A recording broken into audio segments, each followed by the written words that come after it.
A desert that seems silent. A herd of animals grazing near Tilabé. And then, gunfire. In a single heartbeat, 14 Nigerian soldiers fell into a trap laid not by chance, but by design.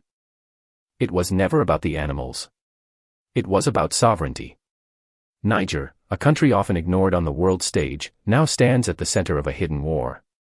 The battlefield is not just sand and stone, it is gold beneath the rivers. Oil beneath the soil, and the will of a people who refuse to surrender. This is not simply terrorism. Behind the motorcycles and rifles lurks a question far heavier: who profits from chaos in the Sahel? Whose hands push the shadows forward? While Niger bleeds. America once told its people at Valley Forge that freedom would cost blood, hunger, and winter itself. Today, Niger is paying its own price. And yet, in every loss, in every ambush, rises a story too dangerous to be silenced. If you believe that truth must be seen, that sovereignty is not for sale, then stay with us. Because what is about to unfold will shake not only Niger, but the entire dream of Africa rising. The week's report spoke in numbers, cold and sharp.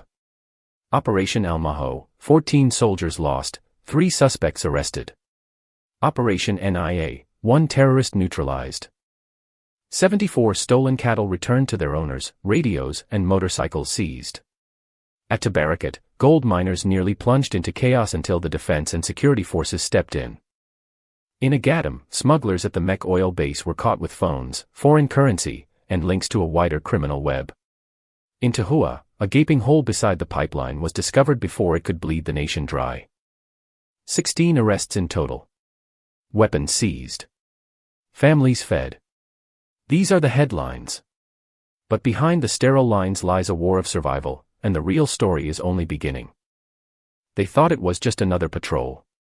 The sun was dropping low over the Sahel, and the silhouettes of cattle grazing seemed harmless against the golden horizon. Yet in a matter of minutes, what looked like routine became nightmare. The ambush at Tilabé was not random. It was engineered, a perfect trap where animals were bait, and soldiers the prey. 14 Nigerian soldiers fell that day. 14 lives cut short in a flash of gunfire and dust. The attackers did not come as a ragtag band, they arrived on 50 motorcycles, roaring like a storm, surrounding the patrol with speed and firepower. This was no mere banditry. This was choreography, chaos designed to break morale, to send a message: Niger's sovereignty is fragile, and blood will be the toll. The tension of that moment still echoes. Survivors recall the crack of rifles, the panic of dust clouds, the cries for help drowned by engines. Brothers carrying brothers through the haze. A medic trying to stop bleeding with his bare hands. Each scene branded into memory. It is the image of sovereignty tested not in speeches, but in sacrifice. And yet, in that brutality, lies something larger. Because every ambush is not just an attack on soldiers. It is an assault on the very concept of freedom. America once faced its Valley Forge, when General George Washington's army, starving and freezing in the winter of 1777, endured hunger and disease to hold the dream of independence.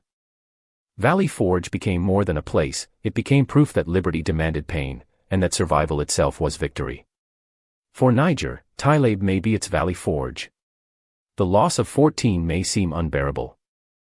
But their sacrifice tells a story to the world: this is what sovereignty costs. You do not inherit freedom. You bleed for it. You fight for it. And sometimes, you bury your brothers for it. But the ambush also reveals another truth: the enemy is clever, adaptive, and willing to manipulate not only terrain, but even livestock, to strike. To the world outside, it may seem absurd, terrorists using cattle as decoys, but for the Sahel, this is reality. Here, every goat, every trail, every shadow can hide a blade aimed at the nation's heart. The attackers fled, leaving dust and silence. Yet their message was loud: Niger is under siege. Not in headlines, not in debates, but in blood spilled on its soil. And what is more haunting is that behind these motorcycles lurks something invisible: funding, training, supply chains that stretch beyond Niger's borders. A hidden hand, pulling the strings, waiting for the state to crumble. This is why the Battle of Tilabé matters. It is not only about 14 soldiers, it is about the line between order and collapse. Niger's sovereignty hangs in the balance each time a patrol leaves base. Each time, they carry not only weapons but the weight of a nation's survival. And so, we must ask, who truly profits from this chaos? Who gains when Niger bleeds? These questions must linger. Because they force us to confront the reality that terrorism is not only an ideology, it is an economy, a business of destruction that benefits someone, somewhere. The families of those fallen wait for answers. Widows hold photographs, children stare into silence. Yet within their grief, there is defiance. Because Niger has not stopped. In the wake of the ambush, the defense and security forces launched sweep operations, relentless hunts across villages and borders, to find those responsible. They may kill 14, but Niger will not kneel. This defiance is not only military. It is spiritual. Just as Americans once said, "Give me liberty or give me death," Niger now breathes the same vow. Its soldiers do not die in vain, they etch sovereignty deeper into the soil with every drop of blood. But sovereignty is not guaranteed by courage alone. It demands vigilance. It demands strategy. And above all, it demands unity, between soldier and citizen, between village and state. The enemy seeks division, to fracture trust, to make people doubt the worth of sacrifice.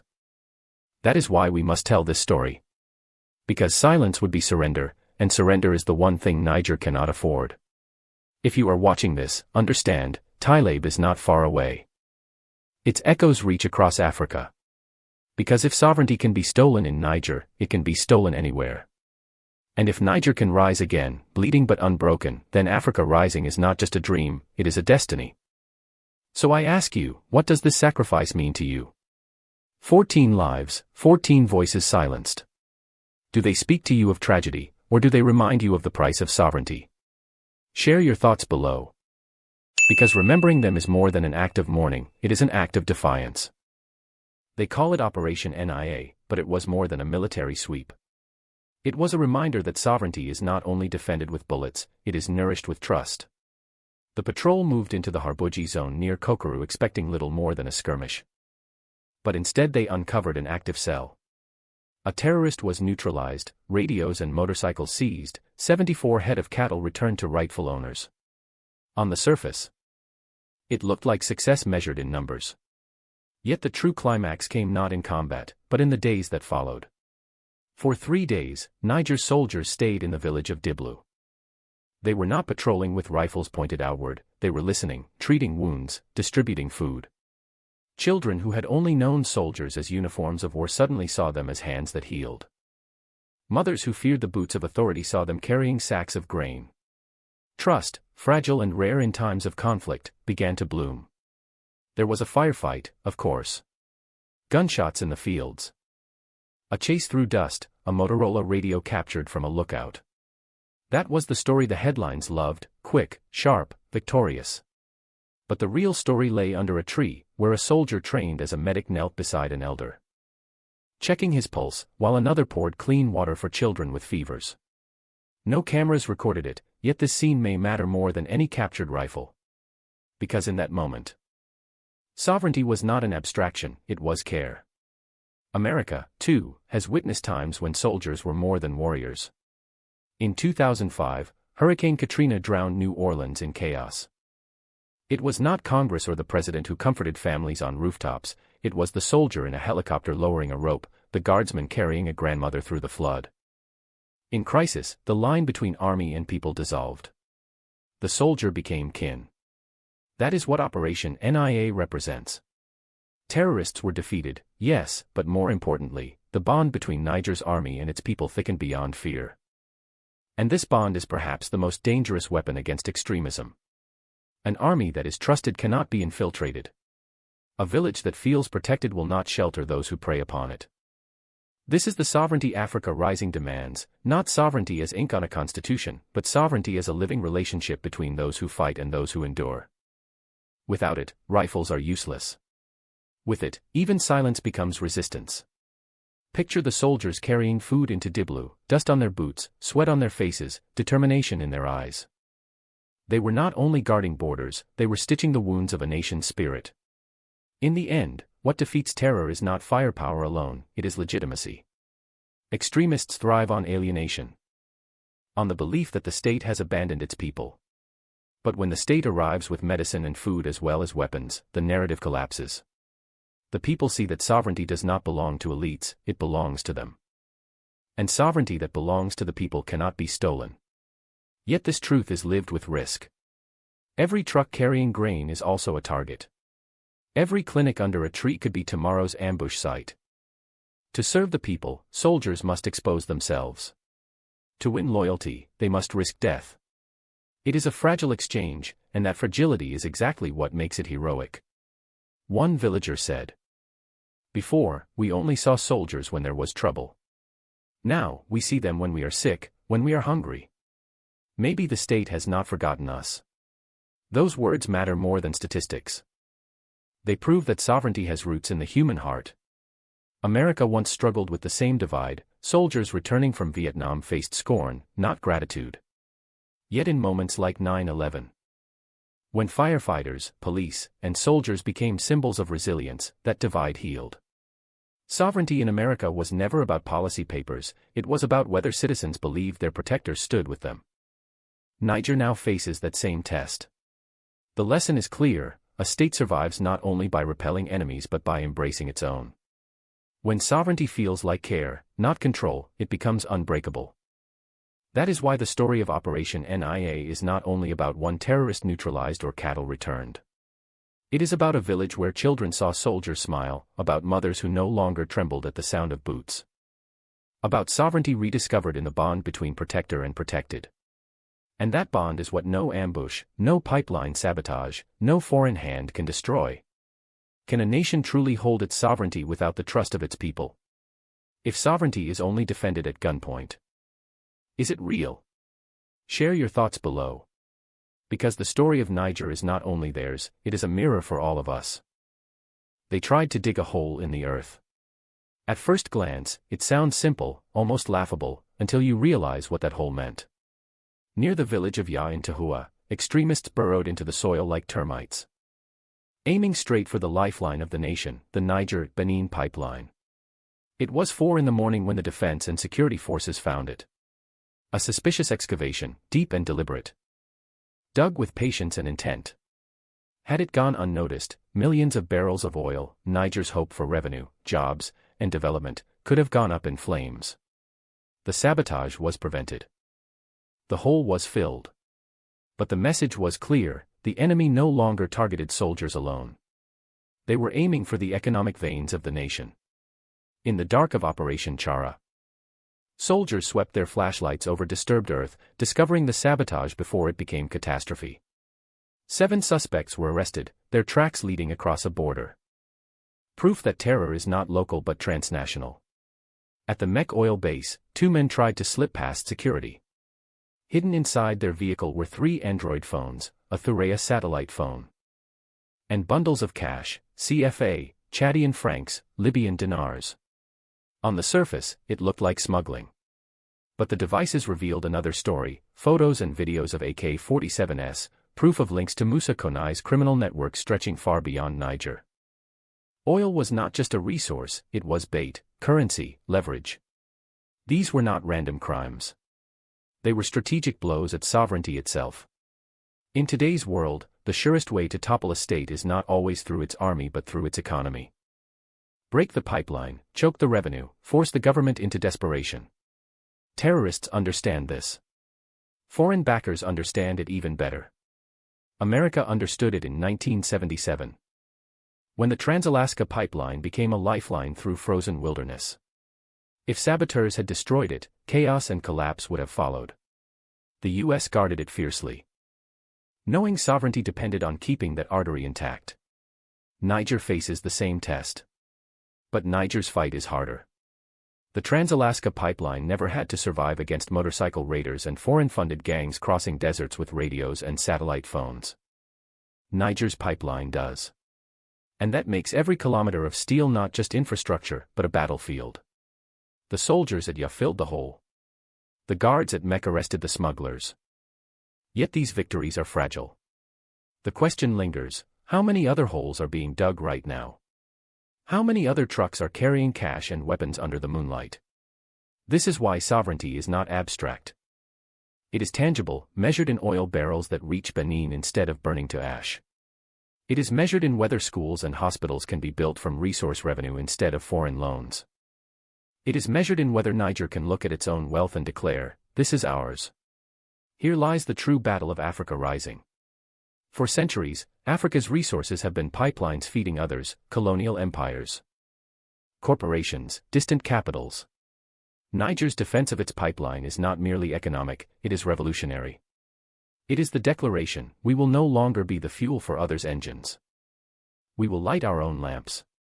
But every revolution has enemies. Those who profit from chaos, those who prefer Niger dependent, those who fear the strength of a sovereign Africa. The hole in Tahua was not just sabotage, it was a warning shot from the shadows. Still, Niger answered. With vigilance, with arrests, with resilience. Every time a shovel strikes the ground. The state must be faster, stronger, more relentless.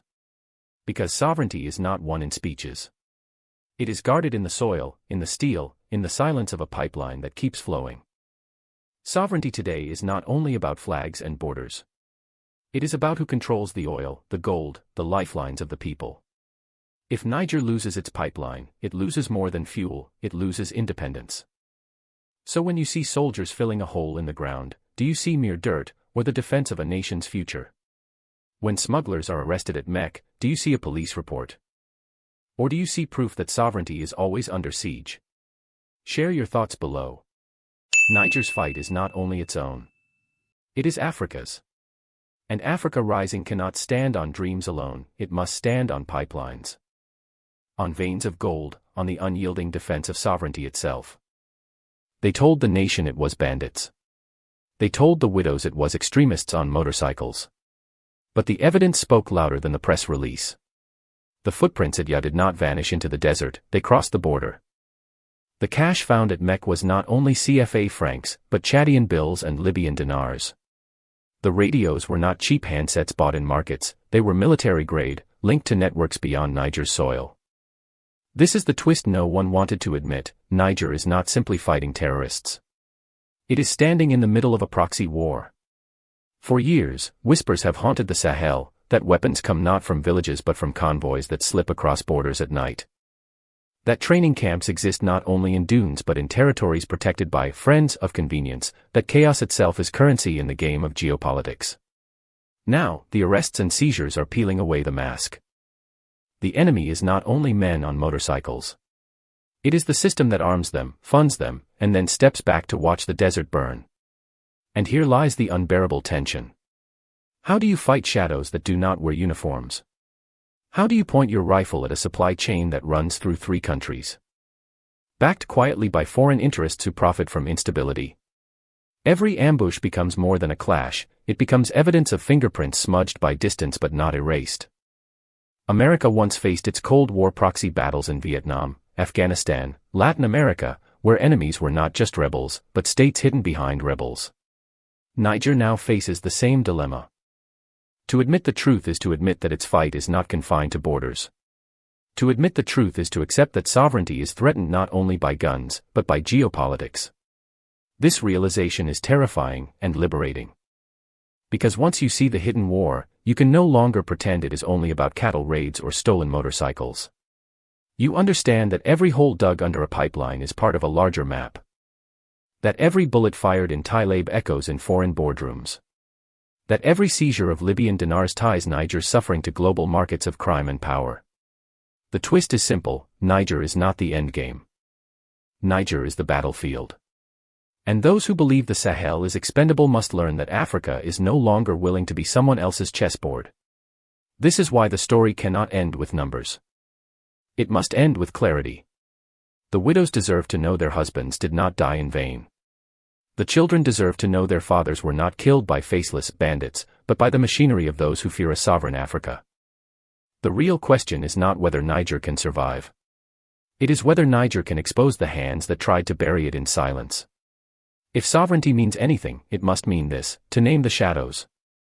To drag them into light, to refuse to let Africa's wars be written by others. The hole in Ya. The cache in Mek. The ambush at Tilabé. They are not random events. They are pieces of a puzzle. And when you put them together, you see the truth no headline dares to print. Niger's war is not only its own. It is Africa's crucible. The dust of Tilabé, the clinic of Diblu. The hole at Ya, the arrests at Mek, they are not isolated stories. They are chapters of the same book, written in blood and resilience. Niger has shown the world that sovereignty is not an abstract slogan. It is a battlefield where every soldier, every villager, every child plays a part. Africa Rising will not come through speeches in foreign capitals.